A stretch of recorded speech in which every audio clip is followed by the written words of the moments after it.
सत साहिब सतगुरुदेव की जय। बंदी छोड़ कबीर साहिब जी की जय। बंदी छोड़ गरीबदास जी महाराज जी की जय। स्वामी राम देवानंद जी गुरु महाराज जी की जय हो।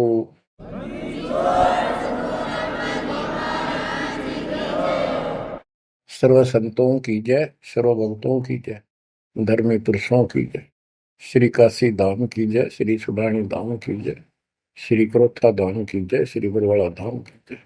सत साहिब ग्रीवन्योली नाद सुभान गति, लड़े भुजंग हमेश, जड़ी जानो नाम जगदीश है, विष नहीं व्यापै शेष।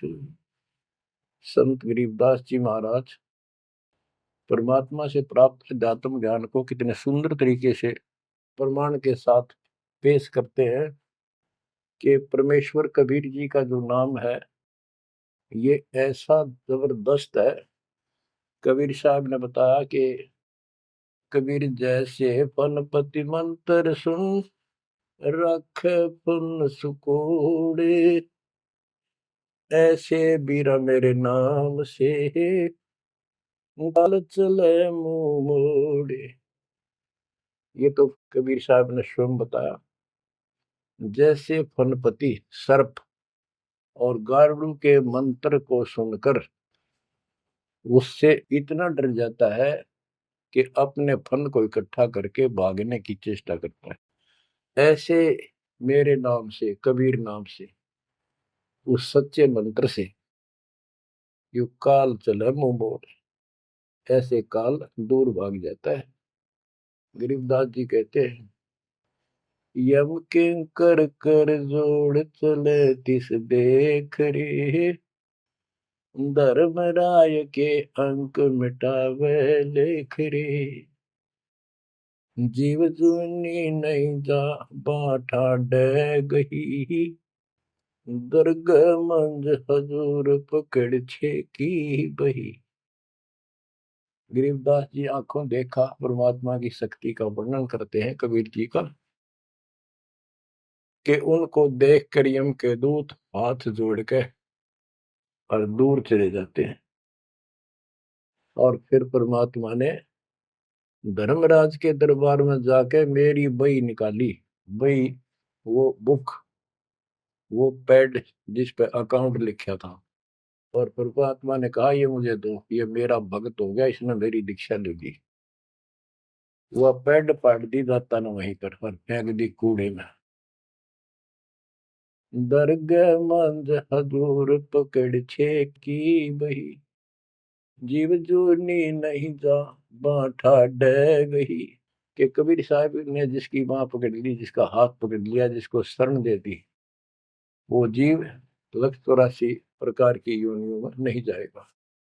बाँ ठाडे गही, ठाडे ठाडा मीन तगड़े समर्थ शक्तिशाली ने हमारी बाह पकड़ ली, हमें शरण दे दी। ठाडे की परिभाषा थोड़ी सी बताता हूँ आपको, क्योंकि बच्चों कोई भी हम प्रसंग सुनते हैं उसके साथ उसका जो लिंक होता है वो कथा का होना अति आवश्यक है, अन्यथा उसका कोई प्रयोजन नहीं रहता। काफी समय पहले की बात है, एक भक्त अब परमात्मा कबीर जी की शरण में था संत गरीबदास जी के माध्यम से। और पुराने समय में खेती किसानी जो होती थी वो केवल वर्षा पर निर्धारित होती थी, और कोई नहर नूर नहीं थी, ना उसका कोई पानी लगता था। बारिश हो जाती थी कुछ एक क्षेत्र में तो उसमें किसान अपना उसको संवार के बीज बो दिया करते थे।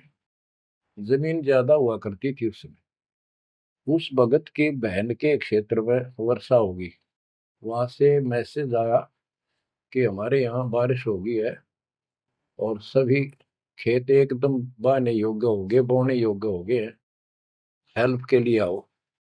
वो अपने बैल, अपना हल लेकर चला गया, उसको दूसरे खेत में भेज दिया। स्वयं उसका जो जीजा था, बहन का बटेऊ पति, वो अपने बैल लेकर दूसरे खेत में चला गया। जिस खेत में वो भक्त गया, दिन में हल चलाया, दोपहर के समय उस समय रेस्ट देते हैं बैलों को, पेड़ के नीचे चला गया। फिर वहां देखा आसपास एक तालाब थी, छोटी सी तलैया जोड़ी, उसमें कुछ पेड़ पेड़ थे, पानी था।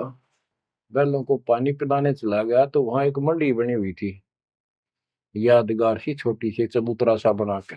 उस पे एक बेली गुड़की रखी थी। बेली पहले 5 किलो का कट्ठा ही बना करते, वो विशेषकर चढ़ाने के लिए होता था, भेंट। अपने देवी देवताओं को किसान चढ़ाते थे, बोल देते थे पहली फसल का पहला वो 5 किलो ऐसे पीर का चढ़ाऊं। वो पीर की मंडी थी। तो वो जो एक का डला सा था मोटा, 5 किलो का, 5 शेर का, उसको उठा लाया वो भक्त। कुछ आप खाया, कुछ बैलों को खिला दिया, अपना काम करके शाम में घर पे आ गया, सो गया।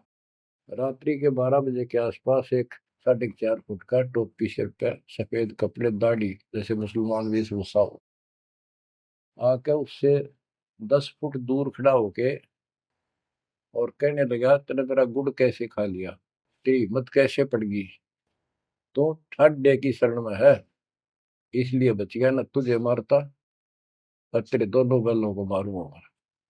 मेरी पार नहीं बसाई, और कति लाल आंख कर रखी और बहुत गुस्से में था। यूं कह के वो चला गया। भगत को भी फिर थोड़ा सा एहसास हुआ, यूं के भला थी। बाकी इतना तो विश्वास था कि समर्थ की शरण में हो, इस तरह के कुतरुओं का कोई बहुत नहीं। फिर भी मन में था, भी कहते ये बात हुई तो हुई क्यों, ऐसा के कारण हो गया। उसने अपनी बहन से पूछा कि बहन, ऐसे ऐसे उस मंडी पे गुड़ चढ़ा रखा था आपके खेत में, किसकी बना रखी है वो आपके खेत के बराबर में, जोड़ी पे, तालाब पे। तो उसकी बहन बोली, के बात हुई भाई, क्योंकि एक बेली चढ़ा रखी थी, किसी ने गुड़ की तो रखी थी, मैं ठा लिया। बोला, कुत्ते खाओ उसने, मन बहला दी, खिला दी, कुछ आप खा ली। उसकी बहन बोली, रे के क्यों जुल्म कर दिया तेने, उसको उठा लिया तू वहां से। रोड लागी नो सुनते ही। भाई बोला, मेरी तो सुन ले सारी। वो एक इतने 4.5 फुट का, 4 फुट का आदमी होगा, और सफेद कपड़े पहन रखे, ऊपर टोपी, मुसलमान टाइप सा था, और मेरे से 10 फुट दूर खड़ा होगा, रात को आया। और इन्होंने बोला, तेरी हिम्मत कैसे पड़ गई, मेरा गुड़ उठा लिया, तने खा कैसे लिया। मैं बोला, नहीं वो आप पे बोलेगा। ने बोला, तू ठाड्डे की शरण में है, न तुझे मारूं और तेरे दोनों का लाल मारूं। लाल आके रखी थी, और नो कहकर चला गया वापस। वह भेड़ और फूट फूट कर रोने लगी। बोला, रे तो मेरा काला मुंह कराओ, के जवाब दो, माने न्यू शहरों से तने के वो है गुड़ पाया खाने को, हमारे आप सारे गुड़ की कमी है यहाँ पर। बहुत बुरी तरह लगी रो, भाई बचा कुकर मेरा भाई, अपने पति ने भी लड़न लगी, तने क्यों भेजा ही उस साइड में, तो इन्होंने क्यों ना भेजा, तने बताना चाहिए था इसको पहले। वो भाई बोला, तेरी अब भी अकल पर पर्दा पड़ रहा, उतरा शेर हाथ जोड़ के गया। अरे नो क्या, तू ठाडेगी शरण में, जा तो बच गया, न मारी न दो मैंने तो रोए जाओ पाछे थे। अरे मैं जिंदा जी रोने लग रही तो, पागल कहेंगी, इतनी भी अकल पे पर्दा पड़ गया तुम्हारे, मैं किसकी सुनूं पता है। मैं ये रिक्वेस्ट करूं थारे ते, तुम भी आ जाओ, ना भूतड़ा दिन डर डर मर जाओगे। तो बच्चों, यम किं कर कर जोड़ चले तिस देख रे।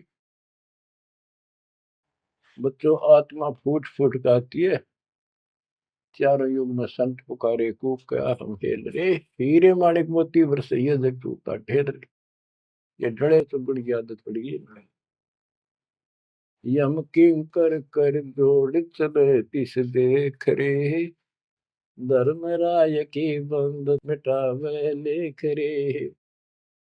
जीव जूनी नहीं जावा ठाडे गही, ठाडे में दर्द मंद हजूर पकड़ छे की वही।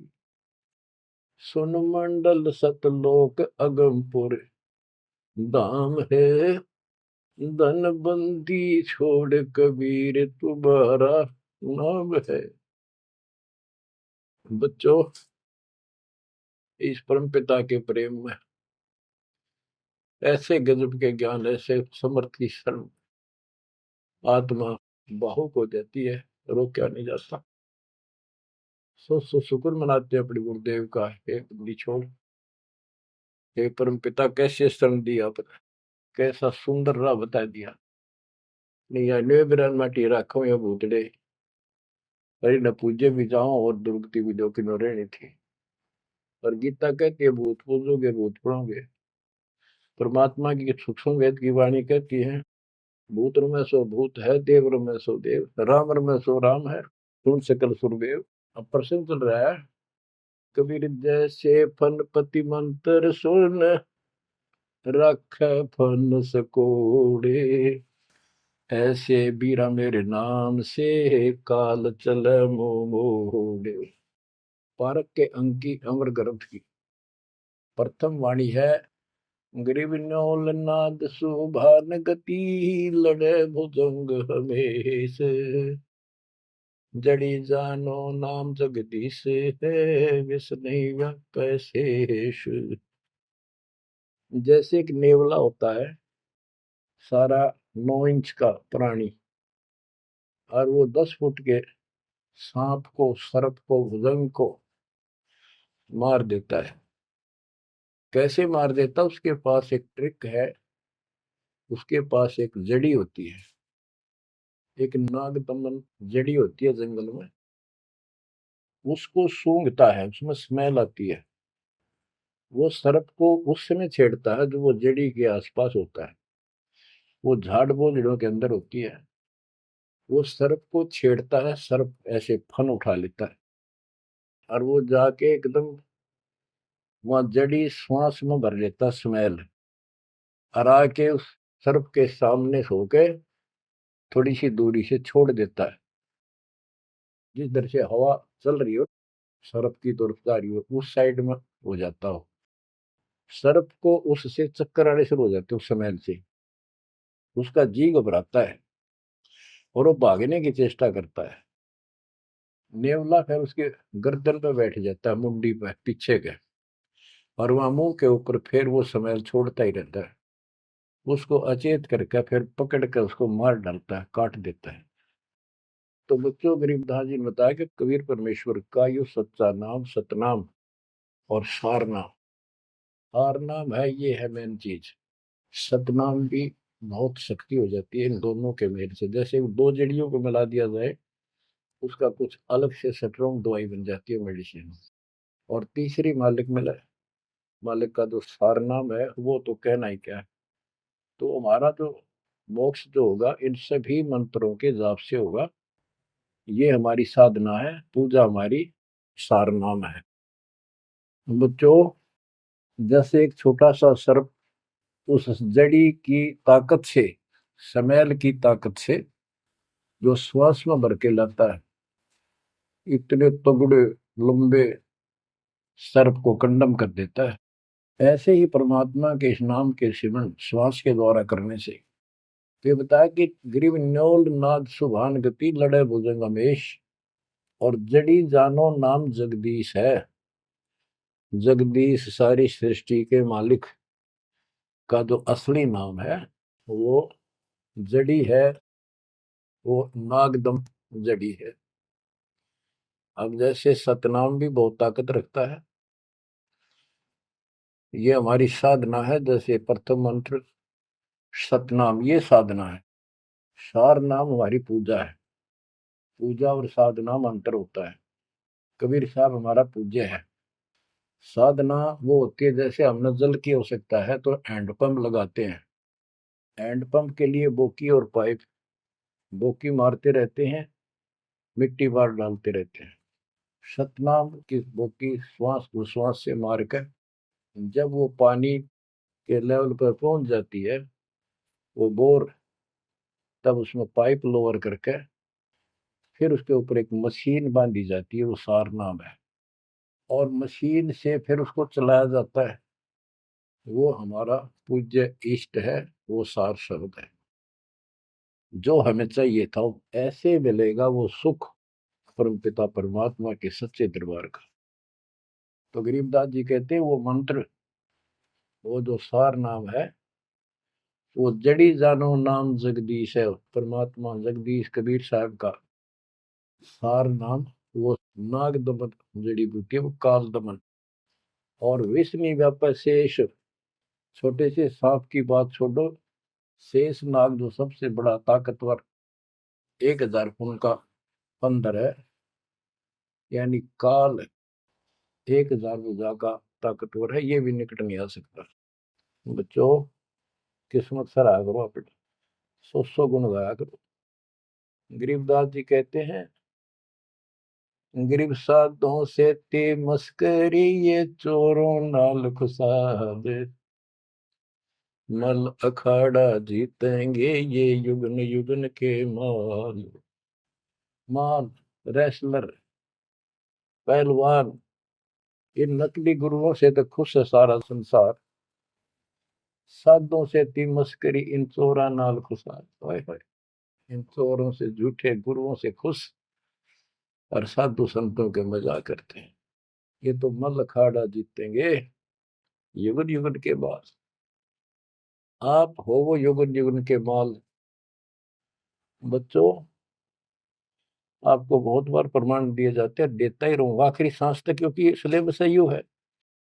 टीचर सारा साल सिलेबस पढ़ाता है, उल्टा सुल्टा उन्हें कोई रट्टा लगवाता है, और तब बच्चे सफल होते हैं। परमात्मा योगों से आपके साथ है। सतयुग में राजा अम्बरीश एक बहुत बड़े धार्मिक राजा हुए हैं, और खूब यज्ञ किया करते थे, भंडारे करते थे, ब्राह्मणों को खूब धन दान करते थे, लागड़ गऊ बांटा करते थे, 1000 लागड़ गऊ बांट देते। लागड़ माने बच्चे वाली, ब्याई हुई, दूध वाली। भोजन भंडारे करवाते थे, दक्षिणा देते थे। जैसा भी लोक वेद सुना था, गुरु जी ने बताया था, ऋषियों ने, वो सारा कुछ करते थे। परमात्मा वहां भी साथ रहते हैं, उनकी इज्जत रखते हैं भक्ति की, और बीच बीच में उनको समझाने की चेष्टा की, कोई ऋषि रूप बनाकर अम्बरीश जी को सच्चा मार्ग बताया, खूब ध्यान से सुना और नाम लिया। लेकिन वो ऋषि वहां सैकड़ों और मालिक एक। आखिर में राजा अम्बरीश भी हाथ खड़े कर गया, मालिक की साधना छड़ दी, और वो ऋषियों वाली वो शुरुआत कर। इतने अच्छे भगत विष्णु जी के बने हुए थे। बच्चों, अब हंसी भी आती है, दुख भी होता है। गरीब वेद पढ़े पर भेद न जाने, वाचे पुराने ठारा, और पत्थर की पूजा करे, भूल गए सृजनहारा। वेद पढ़ा करते ऋषि उस समय, केवल वेद। पुराण तो इनकी अपनी रचना है, फिर वो सा लिखते चले गए, और सारा वेद के विरुद्ध साधना करते करते और कराते थे। विष्णु जी की पूजा करे, और गीता क्या कहती है, तो चारों वेदों का सारांश है। विष्णु 3 गुणों में से एक सतगुण है। इन तीनों गुणों की भक्ति तक गुण में माया के द्वारा जिसका ज्ञान हरा जा चुका है, यानी इसी तक सीमित है, जो राक्षस स्वभाव को धारण किए हुए मनुष्यों में नीच दूषित कर्म करने वाले मूर्ख, ये मेरी भक्ति ना करते। तो अम्बरीश वही साधना करता था, लेकिन पिछले संस्कार किसी, जैसे भी चल रहा भक्ति युग बच्चों, आप इन बातों को बार बार सुनोगे तो आपके दिल में समा जाएगी अकाड़ी सच्चाई ये है। अब ये भक्ति काल शुरू हो गया, मोक्ष काल समझो। इसमें हजारों वर्षों तक चलेगा, अरबों भगत बच्चे बेटा बेटी पार होंगे, जो चलेगा जो भी लाखों वर्ष और भी चलेगा। लेकिन वो साधना करते रहेंगे, लेकिन उनका विश्वास इतना नहीं बनेगा, वो फिर यही रह जाएंगे काल के जाल में। उन्हीं में से फिर, क्योंकि उनकी भक्ति जबरदस्त है, शास्त्र अनुकूल है, अगले सतयुग में उन्हीं पुण्यात्माओं को काल जन्म देगा, उनको पहले ऊपर के लोकों में रखेगा। ऊपर के लोकों में, स्वर्ग में देवता हजारों लाखों वर्ष वहां रहेंगे। यानी एक कोल्लू के साथ चक्कर है, चैन है, चैन। उस चैन पर जैसे डाल देते हैं, ब्रह्मलोक में गए, फिर चक्कर काटते काटते विष्णु लोक, शिव लोक, सारे अपने कर्म फोड़ के भोग के खत्म करके, फिर भी उनके पुण्य इतने बच जाते हैं कि सतयुग में जन्म देते हैं उनको। और सतयुग में भी अच्छे पुण्यकर्मी फिर राजा बनते हैं। और वह भक्ति, ये वाली भक्ति कसक और वो शेष बची ताकत फिर भी साथ रहती है। और इस कारण से भगवान भी उनके साथ रहना पड़ता है। जो बच्चा गऊ की नजर में, यूं साईं को संत, भक्तों के पीछे फिरे भक्त वत्सल भगवंत। कबीर जो जन मेरी शरण है, ताका हूं मैं दास, गेल गेल ला गया करूं जब लग धरती आकाश। तो अपने इस विधान अनुसार अम्बरीश से मिले। ठीक है, एक बार तो यह बात इतनी गजब की है, सारी ठीक ठीक लगती है, लेकिन माहौल खराब होता है। ये ज्ञान बताने वाला एक होता है, दूसरा समर्थक नहीं होता। उस दिन में वो भूल जाते हैं और इसी लोग बहका देते हैं, कहाँ सी बातें करते हो, वेदों में ऐसा कहीं नहीं है, वेदों में ऐसा नहीं है। अब दास तो कहना चाहता है, फिर अगले जन्म उस भक्ति से वो अम्बरीश राजा स्वर्ग गया, स्वर्ग में अपने पुण्य भोगे। फिर त्रेता युग में फिर राजा जनक के रूप में वह आत्मा ने जन्म लिया। वहां भी खूब भक्ति करी, विष्णु के कट्टर पुजारी। वही भावना वही भाव फिर भरा हुआ था, परमात्मा फिर भी मिले उनको। लेकिन राजा और सिद्धियां इतने ठाठ बाट और बकाने वाले वो गुरु निरे ऋषि हमारी ऐसी घिस काट रखी काल में, हम ऐसे मूर्ख बना रखे, थोड़ा सा भी सुख हो जाए, कोई प्रभुता कोई पद प्राप्त हो जाए, हम खुद भगवान बन जाते हैं। लेकिन पिछली धार्मिकता के अनुसार हम कुछ धार्मिक भी बने रहते, लेकिन रहते वही के वही। और अम्बरीश राजा इतने अच्छे भगत थे, पिछली सिद्धि शक्ति मालिक की वो भक्ति की सही थी। एक बार दुर्वासा ऋषि ने उनके ऊपर सुदर्शन चक्कर छोड़ दिया। दुर्वासा कहता था कि तू ये साधना छोड़ दे, मैं बताऊं वाह कर। अम्बरीश ने हाथ भर ली पर छोड़ी नहीं। अगली बार गया, उसने गुस्सा हो गया कि तू मानना नहीं मेरी बात, तेरा सिर काट दूंगा, इतना गुस्सा। सुदर्शन चक्कर छोड़ दिया। सुदर्शन चक्कर राजा अम्बरीश के पैर छू के और दुर्वासा ने मारने खातिर वापस चाल पड़ा। दुर्वासा भागता फिरा तीन लोक में, कितने उसने गुफा नहीं मिली जरा बच जा, कुछ संरक्षक नहीं पाया। परमात्मा कबीर जी ने विष्णु रूप बनाया, एक सवाल आ दी, एक मिनट में के कर दी कर दिया बोलो में। दुर्वासा ने देखा भगवान विष्णु बैठे, वहीं पहुंच गया और कंप पे डांक ठोक रखी, मन बचा लो भगवान, बचाओ मुझे, सुदर्शन चक्र मुझे मारेगा। परमात्मा बोले क्या गुस्ताखी कर दी, क्यों मार रहा है तेरे को। फिर वह सारी कहानी बता दी। भगवान बोले कि भक्ति के भाव से चलो, ये ताकत से नहीं चलता ये मार्ग। अपना ज्ञान दो, कोई मानने ठीक है, ना मानो मत ना मानो, मुझे बचाओ भगवान मुझे बचाओ। उसमें सुदर्शन चक्कर रुक गया, खड़ा हो गया दूर, भगवान की शक्ति से डर के देख के। तो दुर्वासा को विश्वास हो गया कि यहाँ बचाओ हो सकता है, माफ करो मुझे माफ करो। परमात्मा बोले अम्बरीश के पैर पकड़े, वो बचाओगा तुम्हें इससे, मैं नहीं बचाऊंगा। हाथ जोड़े, हे भगवान आपके दरबार में मैं नहीं बचूंगा, कहाँ भेजो हो दाता, मैंने तो रास्ते में मारेगा। मिला जा, वही जान बचेगी तेरी। अम्बरीश के चरणों में गिरा वो, जिसने 56 करोड़ यादव मार दिए थे, एक में चलता है। तो कहते हैं अपनी देसी कहावत हमारे यहाँ, शेर न सोआ शेर, जरूर टकराया कर, यही बकवाद करनी है ना। अम्बरीश के चरणों में मत्था टेका उसने, मेरी जान बख्शो महाराज, जान बख्शो, बख्श दो। अम्बरीश राजा बोले महाराज मैंने कुछ नहीं कहा, तेरा कर्म तुझे मिला। और वो सुदर्शन चक्कर हाथ से पकड़ लिया राजा अम्बरीश ने और ऑफ कर दिया, शांत हो गया। बोला ले जा तेरी तोब। और भक्ति के भाव रहना चाहिए इंसान। बच्चों, अम्बरीश राजा की इतनी महिमा होगी, ऋषि भी हैरान थे जो उनके गुरु लोग थे। वो नहीं छोड़ कहते, मन तू सुख के सागर बस रे, और न ऐसा यस रे। तू सुख के सागर बस रे, ये झूठे यशों में कुछ नहीं धरा। वह सतयुग में महिमा होगी, फिर राजा जनक बन गए। राजा जनक वही भाग्य बाबा नानक बने।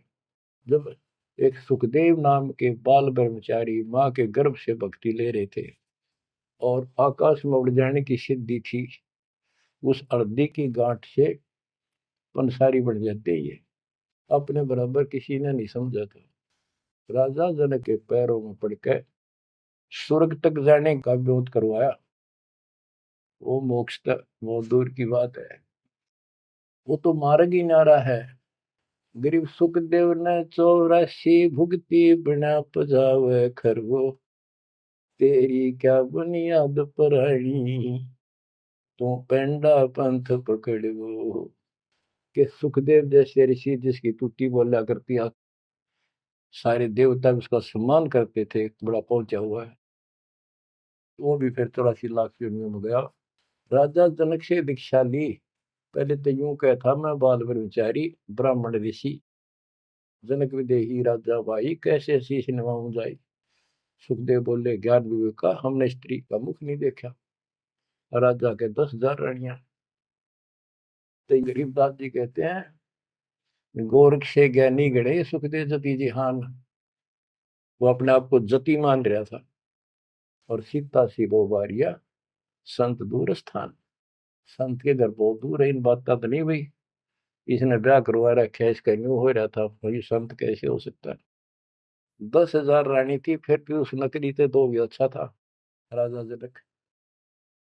बच्चों ये मूल ज्ञान है, ये निचोड़ है, निष्कर्ष है, ये तत्व ज्ञान है। और राजा जनक रूप में बहुत गणे यज्ञ किए, बहुत प्रमाण है पुराणों में। बहुत धर्म भंडारे लाए, यानी दूध वाली गाय बाटी साधु संत, तो वो धर्म पुण्य बन गए। अब देख काल कैसे ठगी करता बच्चों, सारे पॉइंट याद रखने पड़ेंगे। बेमतलब अपने धन ने खोया नहीं करते। राजा जनक और सुखदेव विमानों बैठकर स्वर्ग जान लग रहे। रास्ते में 12 करोड़ आत्माएं नरक में तंग पा रही थी, हाहाकार मचा रोवे। राजा जनक ने कहा ये आवाज कहां से आ रही है चिल्लाने की, रोको मेरा विमान रोको। रोक दिया। उनको बताया गया कि यहाँ एक नरक है, उसमें 12 करोड़ आत्माएं जीव अपने कर्म दंड भोग रहे पाप। राजा ने कहा इनको छोड़ दो, इनको कष्ट ना दो। तो वहां जो उनके साथ गए थे देवदूत यमदूत, वो कहने लगे जी यहाँ आपका हुक्म नहीं चलता, यहाँ का राजा धर्मराज है, उसके आदेश से सब कुछ होता है। बोला या तो मुझे इस नरक में डाल दो, मुझे भी यहीं छोड़ दो, ना इनको निकालो। धर्मराज तक बात गई। धर्मराज जी वहां आए, बात सुनी। धर्मराज बोले राजन अपने अपने कर्मा का फल सब न भोगना पड़ता है, ऐसे नहीं कुछ हो सकता। तो राजा आकड़ गया। भाव यानी एक परमार्थी भाव, परमार्थ भी हिसाब का होना चाहिए, उपवाद में कोई परमार्थ नहीं चला गया कि मैं या तो मुझे यहाँ छोड़ दो या इनको साथ लो मेरे। तब धर्मराय ने एक विकल्प निकाला कि आप अपने पुण्य दे दो इनको, आधे या जितने चाहते हो उतने समय तक इनको आपके साथ वहां स्वर्ग में भेज देंगे। राजा ने 50% पुण्य दान कर दिए। सबको बिठा के 12 करोड़ आत्माओं को विमान में बिठा के और स्वर्ग ले गए। बच्चों सुखदेव ने गलती करी नहीं, वो तो आज तक स्वर्ग में है। और वो राजा जनक ने आधे पुण्य खत्म कर दिए, बाकी के पुण्य में पल्ला झाड़ के खा के खर्च के खो खंडा के बाबा नानक रूप में जन्मे। पहले राजा थे 2 जन्मों में, दुनिया भर के नौकर होते थे, और फिर हैंड टू माउथ हो गए, खुद नौकर लगे नवाब के मोदी खाने में गोदाम में। अब बच्चों अब हमने सावधानी न्यों भी बरतनी है, अपने नाम ने अपने भक्ति ने नष्ट नहीं करा, किसी के ऊपर भावुक हो गया। एक बताओ था कि मैंने अपने भाई दुखी हो रहा था, उसको अपने पुण्य दे दिए, भक्ति दे दी, वो तो ठीक हो गया। मेरी डूबती हो रही है, बुरा हाल हो रहा ना, वो दिक्कत होगी, बीमारी होगी, आगे तागे दुख होने लग के। तो ये बकवाद नहीं चले, मर्यादा जो बनाई है उसको संभालो। तो कहने का भाव ये है कि आपको इस पॉइंट पे लाना चाहता हूं। अब राजा जनक राजा थे, राजा अम्बरीश राजा थे वो बाबा नानक बने, खुद नौकर लगे राजा के। अब यहाँ आकर हमारी बात टिकती है कि साधों से तीमस करिए चोरा नाल खुशाल, मल अखाड़ा जीतेंगे ये युग युग के बाद। यानी भक्ति की चाह, भगवान की चाह उनके में तब भी थी, पर एक्सरसाइज गलत थी। अब परमात्मा फिर मिले उनको आकर के। अब वो भौतिक धन में निर्धन थे, पर अध्यात्म धन के भरे पड़े थे। पिछले पुल गजब के थे भक्ति वाले। एक तो धर्म कर्म किए होते हैं वो, और एक होते भक्ति की शक्ति। वह न्यो की नो डटी थी उसकी, वो पुण्य खत्म कर दिए थे उसने। तो वो भक्ति उस कारण से परमात्मा फिर आकर मिले। अब वो हैंड टू माउथ था, सुन ली। राजा होता तो तब भी ना सुनता। तो बच्चों, आज आप से कितने निर्धन हो और कितने धनवान हो, आप उस मालिक के सच्चे बच्चे हो। पिछले जन्म जन्मांतर से आप भक्ति करते हुए आ रहे हो। अब परमात्मा ने अपना वो धन देखना है। कबीर सब जग निर्धना धनवंता नहीं कोई, धनवान वा को जानियो जहाँ पर राम नाम धन वही है। आपके पास वो राम नाम का धन भरा पड़ा है। और जैसे सुकुच मीन मिलता नहीं भाई, स्वाति सीप सब अड़ ही जाई। सुकुच मीन सतगुरु हो आया जिन परमात्मा का भेद बता। जैसे सीप और मोती का उदाहरण दिया जाता है कि स्वाति भी मिल गई सीप को, ऊपर की बूंद, मोती भी बन गया। लेकिन एक सुकुच मीन जब उसमें टक्कर ना मारे, उसने खुल नहीं, तो मोती माए गड़ गया और वह सीप भी मर गया। तो बच्चों, ये भक्ति धन थारा इब कभी नहीं गड़ मर जाता, सतगुरु ना मिलता था। तो अब आपका वो मोती सुरक्षित है। अब कहते हैं सुकुच मीन सतगुरु हो आया जिन परमात्मा का भेद बता। तो बच्चों, फिर बाबा नानक को मालिक ऊपर लेकर गए और उनको वो सच्चा राह बताया। उसके बाद उनकी जिंदगी बदल गई। यानी पहले वकील हो रहे थे काल के, सुने नहीं थे। अब जो बाबा नानक जी हिंदू धर्म में जन्मे थे, खत्री गोत्र था, और भगवान विष्णु कृष्ण राम कुर्बान थे इनके ऊपर। गीता का पाठ ब्रजलाल पांडे से पढ़ा करते थे और गीता पढ़ते थे। दाता मिले तो खूब तर्क वितर्क किए। आखिर में बोले अखा वेखो तो मानो। तो परमात्मा ने आई विटनेस भी बनाने थे। बेई नदी सुल्तानपुर के साथ से बह रही है। सुल्तानपुर में बाबा नानक की बड़ी बहन ब्याह रखी थी। वह अपनी बहन के वहां रहते थे, नौकरी करते थे नवाब के। सुबह सुबह स्नान करने जाया करते थे उस नदी पे। वहां परमात्मा ने 2-3 मीटिंग करी। तीसरी बार जब आए, ने बोले आंखें देखो जो मानो। बात सारी समझ में आ गई। गीता बार बार देख ली, पढ़ ली, सच्चाई भगवान कोई और है। और चाह भी थे, पर पुराना ज्ञान और कोई नो समर्थक नहीं गया, बात सच्ची है। तो वो कहने लगे आंखा देखो तो मानो। कबीर साहब और बाबा नानक जी परमात्मा समकालीन थे। बाबा नानक जी का जन्म सन 1469 में हुआ, 1469 में। और 1539 में वो शरीर छोड़ के गए। और परमात्मा जी 1518 में गए। तो 1469 से 1518 तक समकालीन थे। तब आंखों देखा सतलोक 3 दिन तक नानक साहब जी का शरीर कहीं और छुपा के उनकी आत्मा को लेके गए, फिर छोड़ा तीसरे दिन। उसके बाद तो दुनिया बदल गई उनकी। वो सब पूजाएं त्याग माल की शरण में आ गए। घर में विरोध, सारे समाज में विरोध है। उसके पिता भी बहुत दुखी हो गए, तो के पैदा हो गया हमारे, देवी देवताओं को ऐसा गलत बोलता है। तो बहुत परेशान हुए। लेकिन जब आंखों देख ली, कौन सुने किसकी। सूरवीर होते हैं संत, संत सिपाही और शेर पीछे नहीं हटते। तो बच्चों, सारा ज्ञान सत्संग से होता है।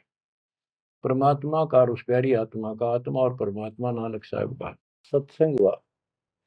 सत्संग से बात स्पष्ट हुई। अब पारक के अंक की वाणी सुनाता हूं कुछ।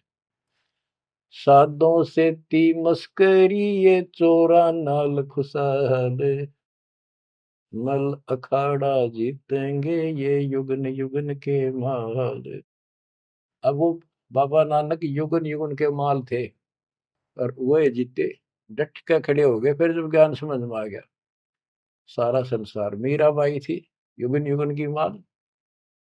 सत्संग में जाना ना छूटे माँ, फिर जल के मरो संसार। तो बच्चों इस स्थिति में तुम नहाना पड़ेगा एक दिन, जब जाता राजी होगा।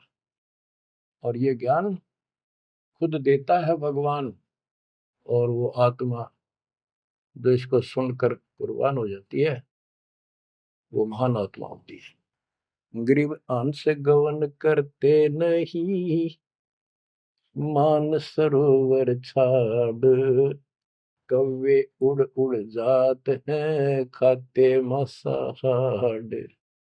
हंस और कौवे और बुगले सब पक्षी कहलाते हैं।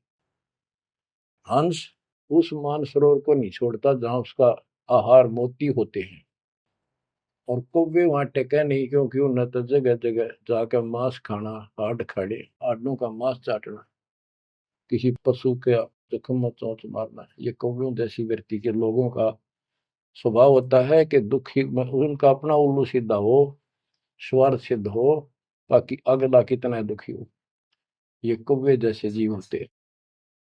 अब यहाँ बताते हैं, कबीर साहब कहते हैं, गरीब अंश गवन करते नहीं, मान सरोवर छाड़, कौवे उड़ उड़ जाते हैं खाते मांसाहाड़।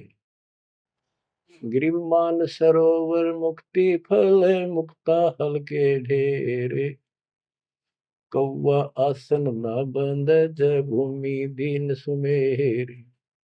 गरीब कौवा रूपी बेक है, ना प्रतीत यकीन, 68 का फल मेटे करे भये दीन बेदीन।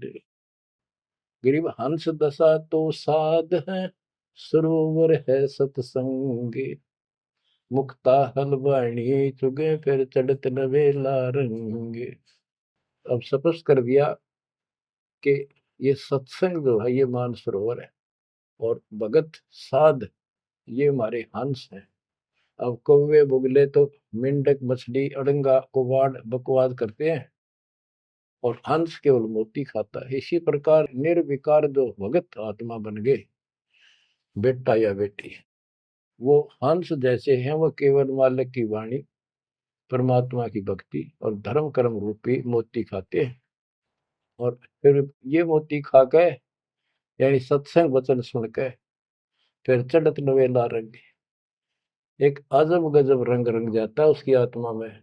आत्मा इतनी मजबूत हो जाती है जैसे बाबा नानक की होगी, जैसे मीराबाई की होगी, ऐसी आपकी भी होगी, इस सत्संग से होगी। बच्चों, ये सत्संग मिला ही नहीं था अपने को आज तक। या परमात्मा की कलम तोड़ कृपा आप पर देखो ना, कितना होने लग रही रहे उस बालक ने, उस परमात्मा ने कि ये वो वचन याद कर लो, सतगुरु जो चाहे सो कर ही 14 कोट दूत जब डरी। ये जो चाहे सो कर लो, ये प्रमाण देख यो कर दिया। ऊत भूत चमतरास निवार है, और चित्रगुप्त के कागज पाड़े। पुण्यात्माओं, धन्य आपके माता पिता जिनसे जन्मा, और धन्य आपकी किस्मत, धन्य आपकी पिछली करनी, और धन्य आपके इस समय को कि आपका जन्म किस समय में हुआ है। इस माल्य के प्रयत्न को, दास के इस प्रयत्न को हल्के में ना लेना। पुण्यात्माओं, उस दाता की अमर कथा आपके हृदय में भर रहा हूं, ये अमृत हार आपको करा रहा हूं। बच्चों, कुर्बान हो जाओ। समय पहचान दो, टाइम बार बार नहीं आता होगा आपका। ये संसारिक धंधे थे कर कर मर लिए, इनमें फिर भी पूरा ना पटता। इस मालिक की तरफ ध्यान ज्यादा दो, हर चीज में बरकत दिखा दूंगा, नारी नारी।